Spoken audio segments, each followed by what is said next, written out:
আসসালামু আলাইকুম। Recipe by beauty চ্যানেলে আপনাদেরকে স্বাগত জানাই। আজ আপনাদের সঙ্গে শেয়ার করব মাছের একটা দারুণ রেসিপি। এই মাছের রেসিপিটা খেতে ভীষণই সুন্দর হয়।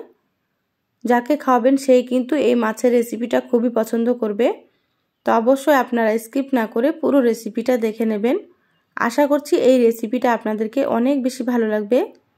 চ্যানেলে নতুন হলে চ্যানেলটা সাবস্ক্রাইব করার অনুরোধ রইল। বেল বাটন অন করে রাখবেন পরবর্তী ভিডিও নোটিফিকেশান পাওয়ার জন্য। তো চলুন রেসিপিটা শুরু করি। এখানে দেখুন রুই মাছ নিয়েছি। তো এখানে অনেকগুলোই মাছ নিয়েছি। তো আমার পরিমাণ মতো এখানে আমি নিয়েছি। আপনারা আপনাদের পরিমাণ মতো মাছ এখানে নিয়ে নেবেন। রুই মাছগুলো আমি পছন্দ মতো কেটে নিয়েছি। তারপরে ভালোভাবে ধুয়ে পরিষ্কার করে নিয়েছি। এবার এখানে দেখুন মাছের মধ্যে আমি দিয়ে দিচ্ছি লবণ। তো এখানে আমি হাফ চামচ লবণ দিয়ে দিলাম। দিয়ে দিচ্ছি 1 চামচ হলুদ গুঁড়ো।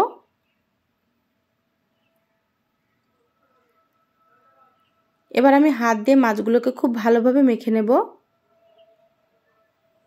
এখানে আমি রুই মাছ নিয়েছি। আপনারা রুই মাছের পরিবর্তে কাতলা মাছও নিতে পারেন।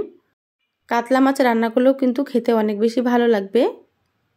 যারা ভিডিওটি দেখছেন একটা লাইক দিয়ে ভিডিওটি কন্টিনিউ করবেন। আপনাদের একটা লাইক পরবর্তী ভিডিও বানাতে আমাকে অনেক উৎসাহ জাগায়। দেখুন মাছগুলো খুব ভালোভাবে মেখে নিলাম। মাছগুলো মাখা হয়ে গিয়েছে। এভাবে 10 মিনিট রেখে দেব। তো মাছগুলো ওইদিকে আমি রেখে দিলাম। এবার এখানে দেখুন মশলা বেটে নিচ্ছি। একটা পেঁয়াজ কেটে নিয়েছি, মিক্সার জারে দিয়ে দিলাম। এবার এখানে দিয়ে দিচ্ছি আমি 4টে পাকা লঙ্কা। তো এখানে কাঁচাও দিতে পারেন আপনারা সবুজগুলো। আর দিয়ে দিচ্ছি একটা মিডিয়াম সাইজের টমেটো।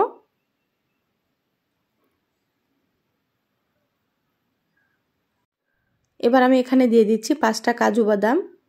কাজু বাদাম দিয়ে রান্না করলে এই মাছের রেসিপিটা খেতে অনেক বেশি ভালো লাগে।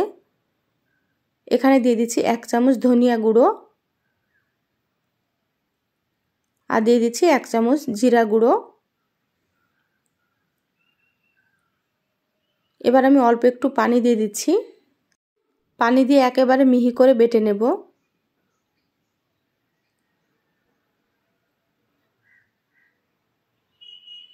তো মশলা বেটে নিয়ে ফিরে আসছি। দেখুন একেবারে মিহি করে বেটে নিয়েছি। এইভাবে আপনারা বেটে নেবেন। এবার গ্যাস অন করে কড়াই দিয়ে দিলাম। দিয়ে দিচ্ছি এখানে 4 টেবিল চামচ সরষের তেল। তো রান্নাটা আমি সরষের তেলে করব। আপনারা চাইলে সাদা তেলেও করতে পারেন। তো সরষের তেলে করলে খেতে বেশি ভালো লাগবে। তেলটা খুব ভালোভাবে গরম করে নিয়েছি। এবার আমি এখানে মাছগুলো দিয়ে দিচ্ছি। তো প্রথমে আপনারা তেল ভালোভাবে গরম করে নেবেন, না হলে মাছগুলো কড়াইয়ে লেগে যেতে পারে। সেই জন্য প্রথমে আপনারা খুব ভালোভাবে তেল গরম করে নেবেন, তারপরে মাছগুলোকে ভেজে নিতে হবে। দেখুন মাছগুলো দিয়ে দিলাম। তো মাছের এক পাশ আমি মিডিয়াম আঁচে ভেজে নিয়েছি। এবার আমি উল্টে দিচ্ছি। গ্যাসের আঁচ মিডিয়ামে রেখে মাছগুলো সুন্দর করে ভেজে নিচ্ছি। মাছগুলো হাই হিটে ভাজলে উপর থেকে কালার চলে আসে মাছের, আর ভেতরটা খেতে ভালো লাগে না। সেজন্য একটু মিডিয়াম আঁচে আপনারা মাছগুলো ভেজে নেবেন। দেখুন মাছগুলো ভেজে নিয়েছি একটু সময় নিয়ে। এবার আমি মাছগুলো তুলে নিচ্ছি।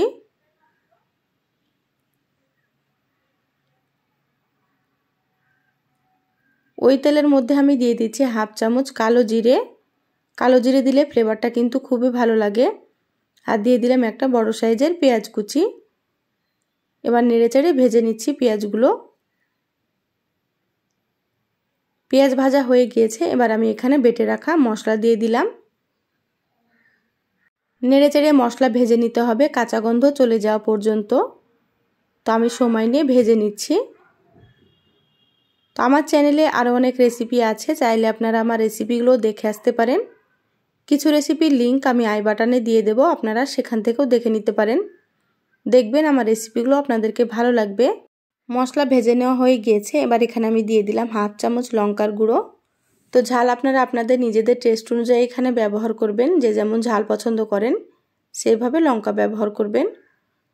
হাফ চামচ দিয়ে দিলাম হলুদ গুঁড়ো। দিয়ে দিলাম স্বাদ মতো লবণ।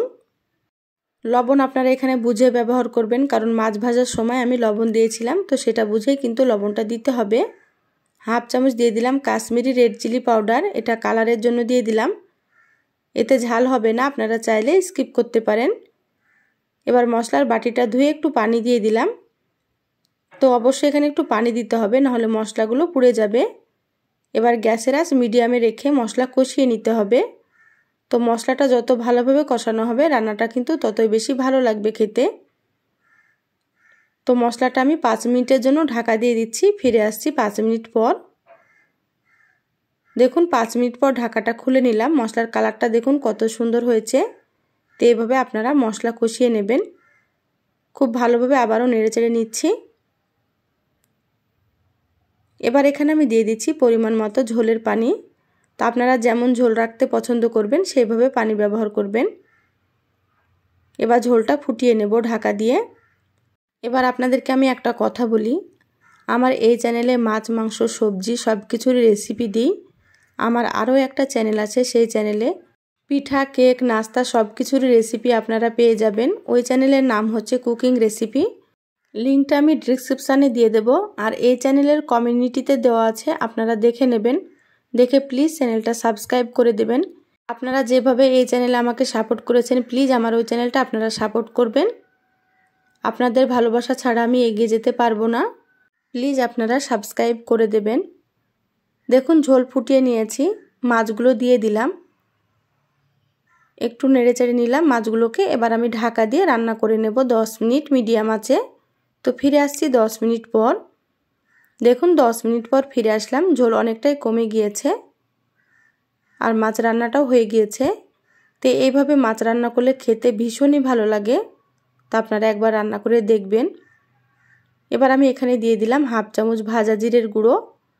ভাজা জিরের গুঁড়ো দিলে মাছ রান্না খেতে অনেক বেশি ভালো লাগে।